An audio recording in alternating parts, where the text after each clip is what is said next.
Hello, and welcome back to the Countdown to Nintendo Switch 2. We are now on week 2 of the countdown to the launch of Nintendo Switch 2.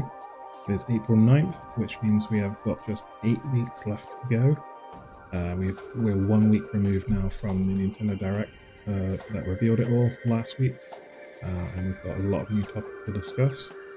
So we're going to be doing a different one each week as we count down to the eventual launch. This week, we're going to be discussing the thing I was most excited and a bit fearful of to be announced at the Direct, being the Switch 2 editions of games, and generally how Switch 1 games are going to be handled on Switch 2. So let's get into that. So first of all, there's the free upgrades, not the Switch 2 editions, just the backwards compatibility games that are going to be enhanced in some way on Switch 2. I don't believe they have indicated exactly what way these games are going to be enhanced, but you can imagine it's going to be increases to resolution and or frame rate, hopefully with HDR as well. Maybe some of them will get some level of mouse mode, but I imagine not. I imagine this is going to be more just basic resolution boosts, presumably with the LSS, or just from the increased power of the console. But anyway, the list of games, I'm just going to quickly read through them all, is ARMS, Captain Toad, Super Mario Odyssey, Mario 3D World and Bowser's Fury, Clubhouse Games, Legend of Zelda Link's Awakening, Legend of Zelda Echoes of Wisdom, Game Builder Garage, New Super Mario Bros. U Deluxe, Pokemon Scarlet and Violet, and Big Brain Academy. There's some pretty interesting choices there. Personally, Super Mario Odyssey is what most excites me because I'm actually replaying that at the moment, trying to go for all of the moons. I always want to say 999, but I think that's only if you buy extra, so I think it's something like 800 and whatever. I'm fairly early into it, so I think I'll still have some more to do by the time it comes out, but I'm not going to wait for this because I don't think the enhancement is going to be major, and I want to make sure I get it done before Donkey Kong comes out. I don't want to be playing both at the same time. I think it might feel a bit weird with them feeling quite similar. Zelda Link's Awakening, I will probably replay that at some point because the frame rate really ruined I wouldn't say ruined the experience, but it definitely made the experience a bit lesser than it could have been. So yeah, being able to play that hopefully at least a smooth 60, ideally with an increased resolution, I think that'll make that art style really pop.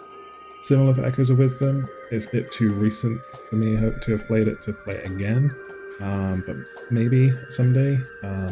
Probably not next year, maybe the year after. Really like the music in that game. I hope they have Nintendo music soon. That's the sidetrack. I think it's really interesting doing Game Builder Garage, whatever you want to say.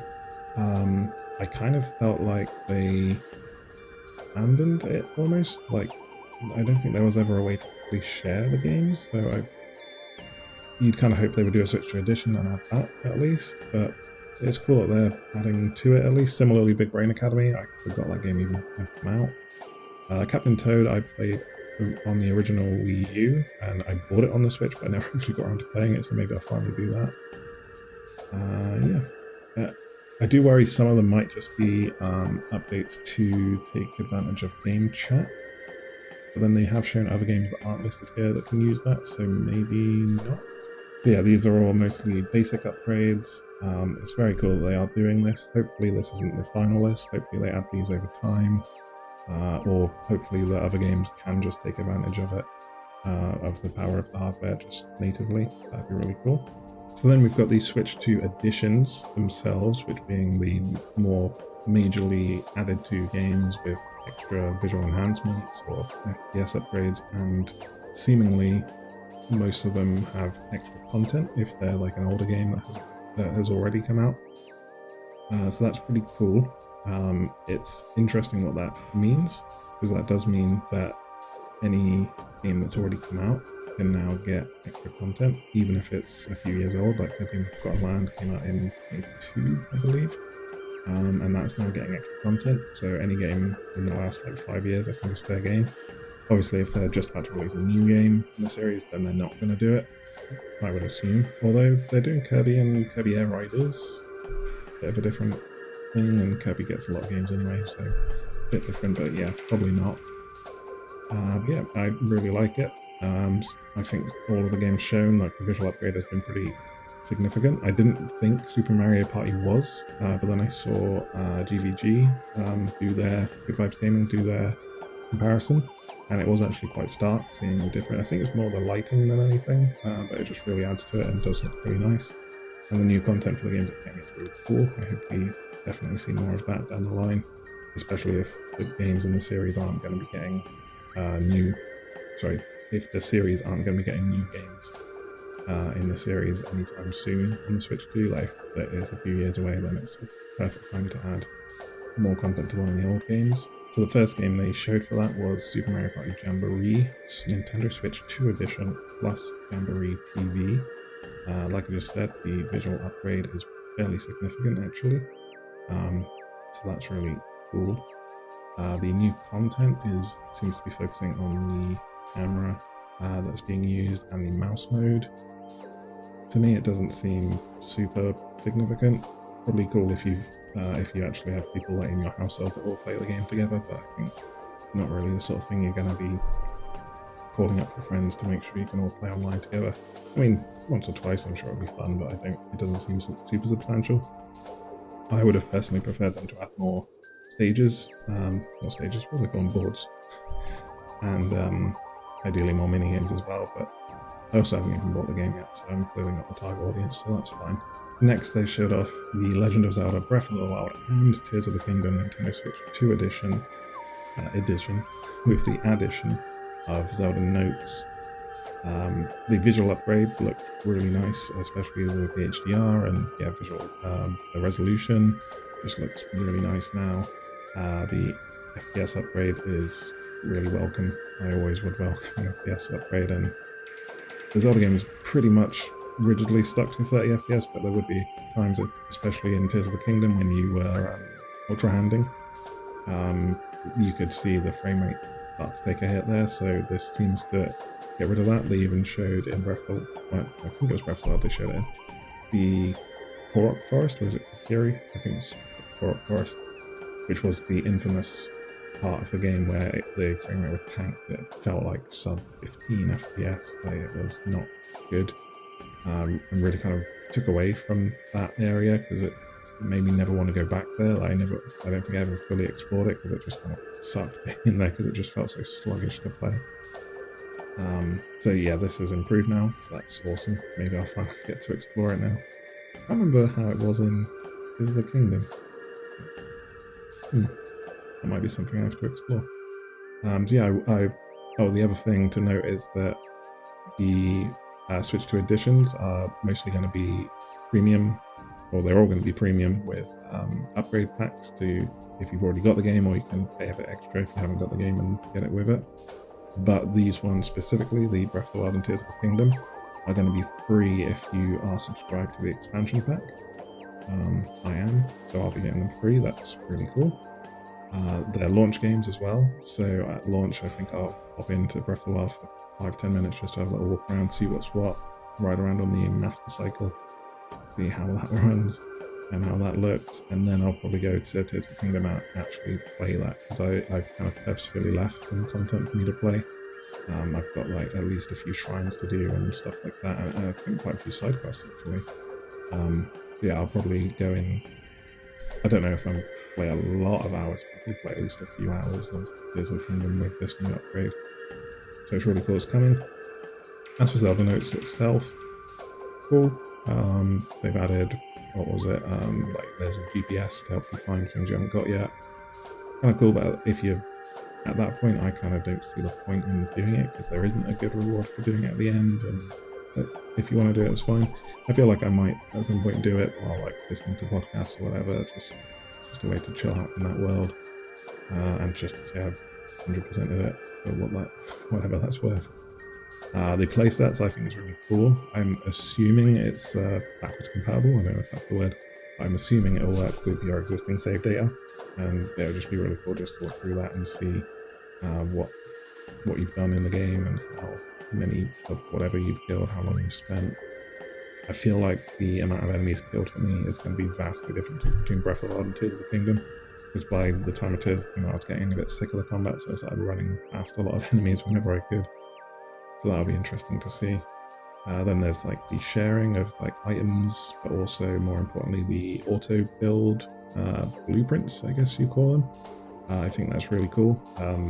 if I ever do want to go around and get all the Koroks, I'll probably try and find an online QR code that'll give me a easy to build and easy to control little vehicle just to drive around in and collect them all.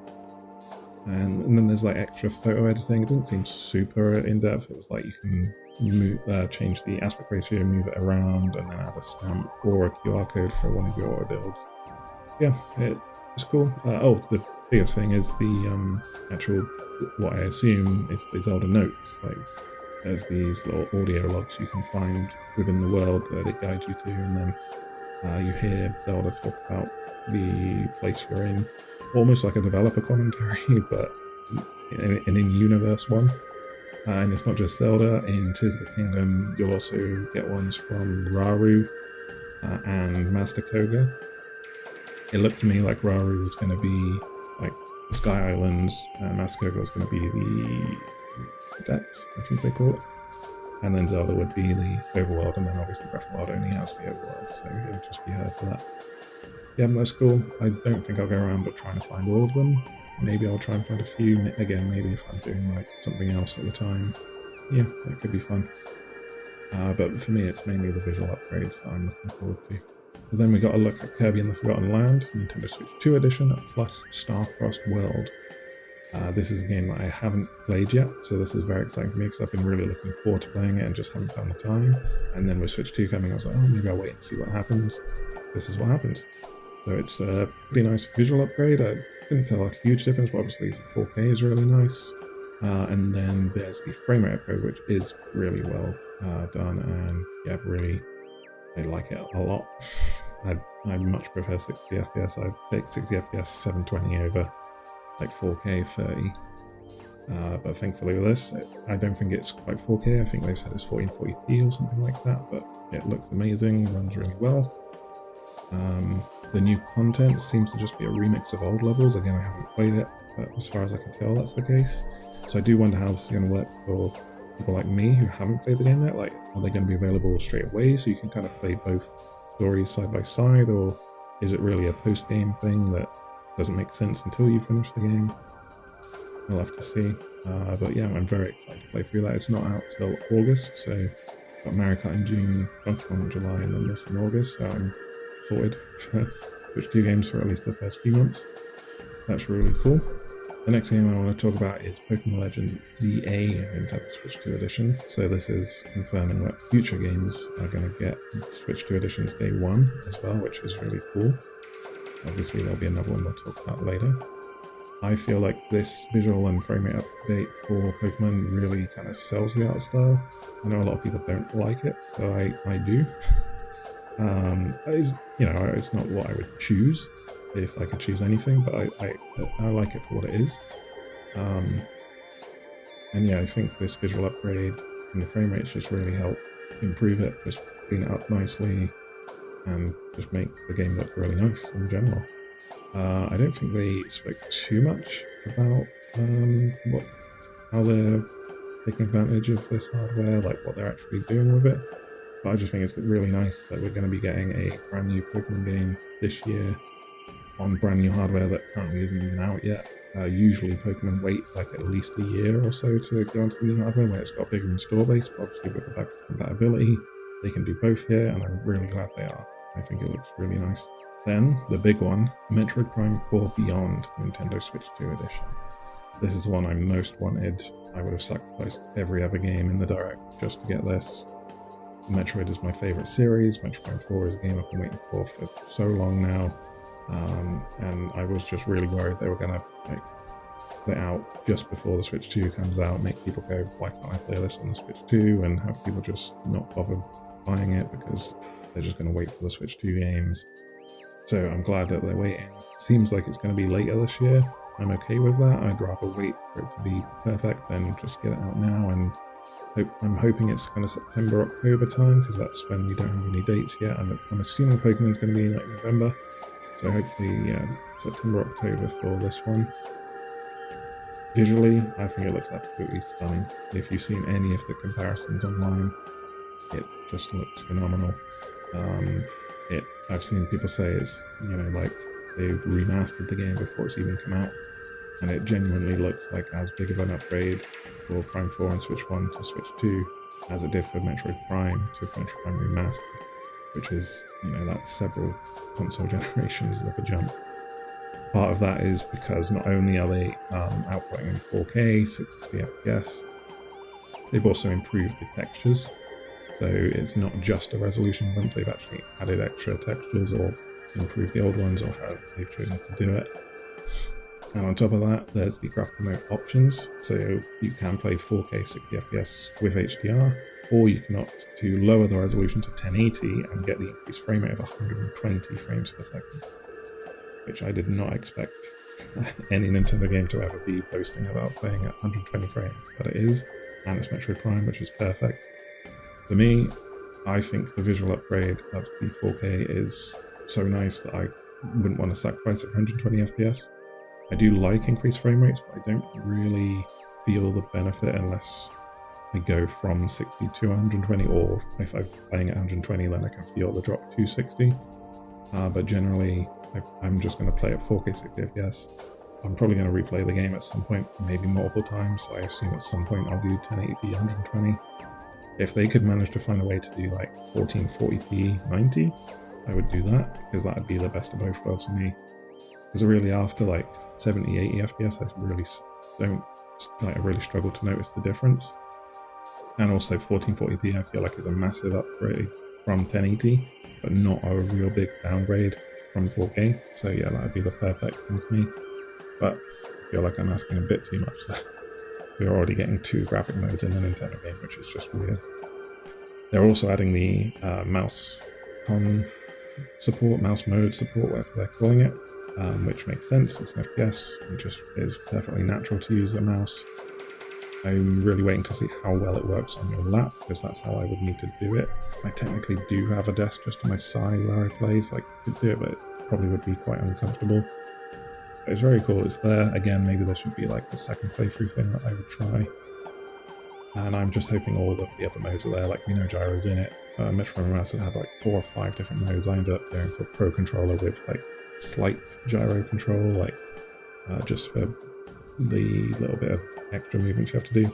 This game does look like you have to do extra movement, so I'd probably lower the sensitivity from what it was so I could move it a bit more quicker. But yeah, it's very cool. And it's just so nice. It feels like such a relief to not have to worry about like when the game is coming out and if it's going to have a Switch 2 edition. I was really worried again it was going to come out on Switch 1 and we were going to be seeing, well, I assumed it would be 3D Mario in like 4K and like Zelda upgrades and how amazing they look, and then we'd have to just go on Switch 1 and play Metroid Prime 4, which would kind of suck. But luckily that's not the case, and I'm very, very thankful for that. I really hope they do some kind of Switch 2 edition. Well, that's complicated. Not Switch 2 edition, they're doing a Switch 2 edition. I mean like a Switch 2 limited edition console, like with, or at least Joy-Con, hopefully just Joy-Cons or Pro Controller, so we can just add those to it rather than buy a brand new console twice in the same year. I'll do it, but I don't want to. Or just a collector's edition. Ooh, collector's edition is really nice. I've already got the Gravity suit pre-ordered from First 4 Figures, I think it is. And I've got, you can't see it there, but it's just there. I've got the various suit as well. Yeah, hopefully they do some kind of nice collector's edition. Or just some new amiibos. That'd be really nice. Yeah, I really can't wait for this game. I think it's going to be my game of the year at the very least. I would have said everyone else's, but this Blueprints that's coming out tomorrow apparently is really good. So we'll see how that goes. So that's all the games that they confirmed to be getting a Switch 2 edition. There are a few notable absences from both the free upgrades and the Switch 2 edition upgrades. So I hope that there are going to be more. I would imagine there are. One of the ones I would really like to see is Metroid Dread. As we were just talking about, I'm a big Metroid fan. Metroid is my favourite franchise at this point. Metroid Dread is one of my favourite games in the series. It's my favourite 2D game. I do really love Super, but Dread is just so fun. Whereas Super obviously has that a little bit of it's older now, and there's like a few little hurdles that you have to cross, like that wall, but there's no indication you can walk through, but you can, and I can never find it every time I play. Anyway, I think Metroid Dread would really benefit from probably just the basic enhancements like they're doing to the other ones, where just, yeah, hopefully it can be outputting at 1440p, 4K.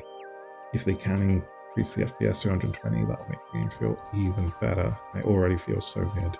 But yeah, I would just like to see a visual enhancement. I wouldn't say no to some extra content, but if they're doing that, it would make me think that Metroid 6 is even further away, and I really want it to be soon. Because Dread was, what, 22, so I feel like Metroid 6 could be out maybe next year, if not the year after that. So I hope that I can imagine maybe they'll announce Metroid 6 and go, and we're updating Metroid Dread to this and that. And that'd be really nice, and then I'll play for it probably another 3 more times. I think it's my most replayed game, that or Resident Evil 4. But I've played for it now, I think 5 times. And I loved it every time. Yeah, it's great. I hope it gets some enhancements. The next game I would love to see is Pikmin 4. It already looks really great. It's already running on Unreal Engine 4, I believe, maybe 5. And yeah, it looks great on Switch 1. If they can just increase the resolution, I mean, if they do want to go in and add extra textures, they could make it look, it would probably outshine Metroid Prime 4 in how good it looks. But 4K HDR alone would do wonders for the game, and it would just look absolutely incredible. But it does lend itself well, I think, to having additional content, even if it's just like a bundle of the Dandori maps, which personally I probably wouldn't even bother playing. But I know that lots of people would. I would like to see another like small campaign, like the when you get at the end. Was it multiple you get at the end? I haven't actually done the end game content yet, so I really want to do that, which is why I'm hoping for a visual upgrade at the very least. Yeah, extra content would be good, and if we're not getting Pikmin 5 anytime soon, it really helps tide us over until then. But if Pikmin 5 is coming out sooner, so we don't need this, perfect. Don't bother. Just release Pikmin 5 as soon as possible. The last game I'm going to specifically call out is Super Smash Bros. Ultimate. Again, that's one that I feel like we might be waiting a little while on to get the next game in the series, especially if Sakurai's doing Air Riders. Maybe they'll get somebody else to direct it. That's actually going to be a topic of a future, or at least part of a future video. But if we're not getting a Super Smash Bros. Anytime soon, doing Smash Bros. Ultimate Switch 2 edition with Fighters Pass free, or just a couple extra fighters and some stages, extra music, items, whatever you want to do. Just more content to that game. I mean, it's already a massive game, so asking for more content feels greedy, but it'd be perfect. Just, yeah, extra bit of DLC, make it run at 4K. Seeing that 8-player mode at 60 FPS 4K would be glorious. Again, 120 FPS for a fighting game, that would be amazing if they can get that to work. Yeah, I think that just makes a lot of sense, and I would love to see it. And then the last thing I want to see is all future Switch 1 games, so any game that isn't already out for Switch 1, getting at least the free enhancements, like when they come out. Hopefully Switch 2 editions for all of them, but I mean, do you really need a Switch 2 edition of Rhythm Heaven? Probably not. So just the basic enhancements, similar to Tomodachi Life. I think just the basic free enhancements would be perfect, but I hope that they actually make sure to say that every time it's coming out, like, oh, it's coming out on Switch 1, but also if you play on Switch 2, then you'll get this, this, and this. I think that'd be really good. And kind of essential, especially if there's going to be like this Fire Emblem remake, if that is a thing, Kirby Planet Robobot, this leaked Yoshi's Woolly World. You want to be able to sell it to both the people who are excited to have the new console and all the people that still have the Switch 1. That'll do it for this week. Next week, I'm going to be focusing on Donkey Kong Bonanza. I would like to do Mario Kart World, as that's like the biggest game announced, but with the Direct, I wanted to wait until after the Direct. So I'm going to do Donkey Kong Bonanza next week, should be next Wednesday. Also, my schedule's a bit messed up next week. And then I will probably react to the Mario Kart Direct, although I don't know how much good reaction content there's going to be, so I'll record it, and then if there's not much, I'll just upload it. And then the following week, I'll cover Mario Kart World, everything that was in the last Direct, and the one specifically for Mario Kart World next week. So we can talk about all that then. So yeah, join me next week to talk about Donkey Kong Bonanza, which is actually a game I'm really excited for. So thank you very much for watching this time, and I'll see you next time. Goodbye.